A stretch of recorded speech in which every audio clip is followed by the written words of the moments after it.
เป็นเดือนให้ประเพณีการโดยสลากเนาะต่อใกล้เข้ามาเดือน12ก็จะออกมาแล้วเนาะ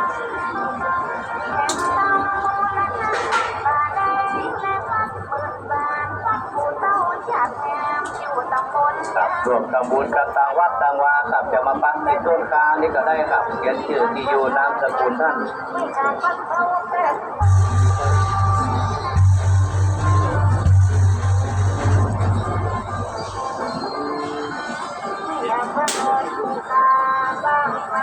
ครับบรรดา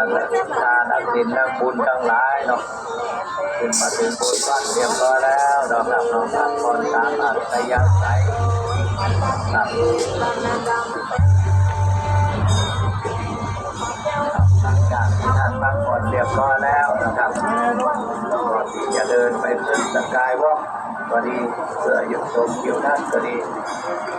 มาหลอดใต้งานครูบาเจ้าศรีวิชัยก่อนเพื่อเป็นสิริมงคลกับตัวท่านนะครับรับโยกรับลากก็ดีขับรถก็รถไทยก็ดีขับรถใต้ทางครูบาเจ้าแล้วเป็นสิริมงคล